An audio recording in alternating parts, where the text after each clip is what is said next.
Have you ever tried to capture that perfect game-winning moment, only to end up with a blurry, kind of disappointing photo? Yeah, we've all been there. But you know what? We're gonna fix that right here, right now.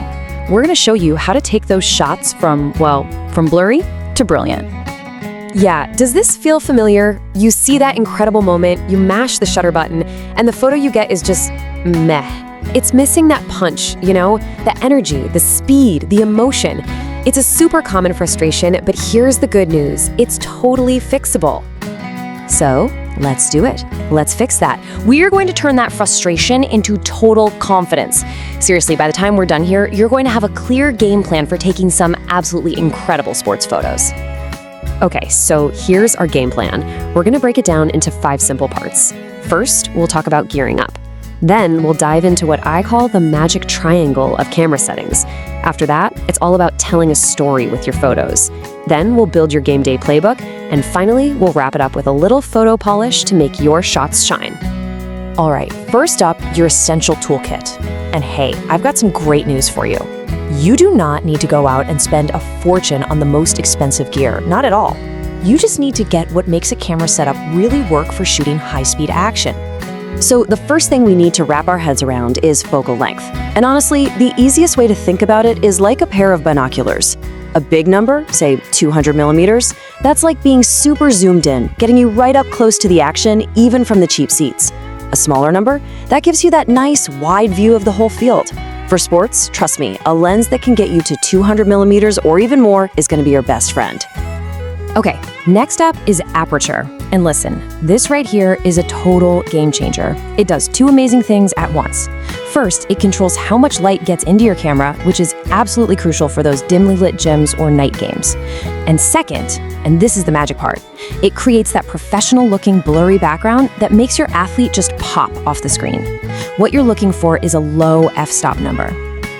So that brings up the big question, prime lens or zoom lens? Well, a prime lens is fixed, you can't zoom, but the trade-off is it usually lets in a ton more light and gives you that gorgeous creamy background blur.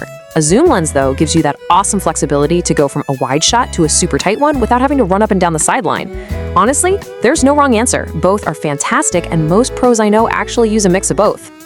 Okay, now for the really fun part, taking the training wheels off and taking full control of your camera. Don't worry, it's not scary. It really just comes down to 3 settings that all work together: shutter speed, aperture, and ISO. I like to think of them as the 3 levers of a magic triangle. You just have to learn how to balance them to get that perfect shot. So shutter speed. This is your #1 weapon in the war against blurry photos. Seriously, it's just how long your camera sensors open and seeing the light.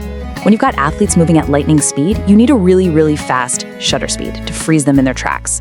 We're talking tack-sharp, crystal clear detail. Okay, if you remember one thing from this whole section, make it this. Your absolute rock bottom minimum shutter speed for sports needs to be 1/180th of a second. Me, I try to push it even faster, like over 1/1000th if I have enough light. That, my friends, is the secret sauce to freezing a perfect jump shot or a full-out sprint. So we talked about aperture with lenses, right? But now let's think about it as a setting we can control. When you dial in a low f-stop number like f2.8, you're doing more than just letting in light. You're creating separation. You're isolating your athlete. That busy background, the crowd, all those distractions, they just meld away into a beautiful blur. And the focus is exactly where it should be. But wait, what if you've set your shutter speed and your aperture and your photo is still too dark? That's when ISO comes in to save the day. Think of it as a digital light booster for your camera. Now, yeah, cranking up the ISO can add a little bit of grain or noise to your photo, but listen to this quote because it's so important. It's better to have a grainier image, because you can deal with that later. A blurry photo, that's gone forever. So don't be afraid to bump up that ISO when you need it. All right, so you've got the technical stuff down. Awesome. Now let's talk about the art, because a truly great sports photo, it's not just about being sharp, it's about telling a story. And that is where composition comes into play. It's all about how you arrange the pieces in your frame to capture the narrative of the game. So here are a few quick tips you can use right away. First, hunt for emotion, not just the action. Think celebration, dejection, determination. Second, get low. Shoot from the ground up. It makes the athletes look like absolute giants, like heroes. Third, give your subject some breathing room. Leave space in the frame for them to move into.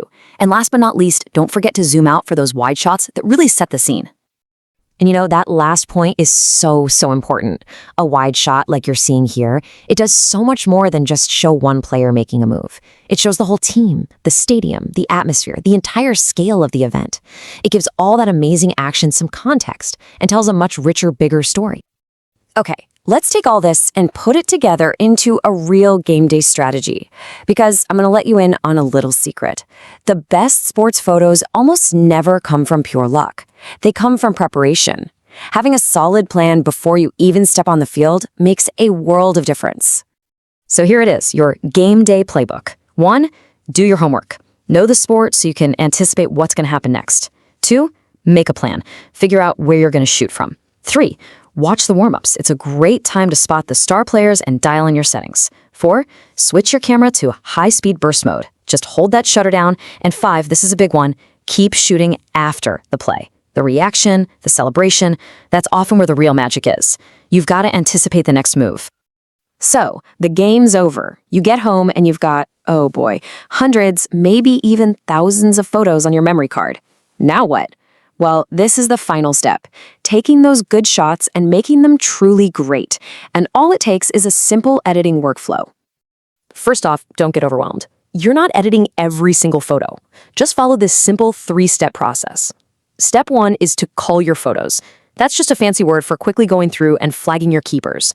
Step 2, for those keepers, you make your basic adjustments. Maybe crop it a little, fix the exposure, add some contrast. And finally, step 3, for your absolute A+ shots, you can add final touches, like using a mask to brighten just the athlete. Seriously, a few little tweaks can make a massive difference. And there you have it. That's your complete guide, from the gear in your bag and the settings on your camera, all the way to storytelling and that final polish. Look, the technical skills, they'll get you a sharp photo, but it's your eye, your ability to see the story, that's what makes a photo unforgettable. You've got all the tools now, so the only question left is, the game is waiting. What story will you capture?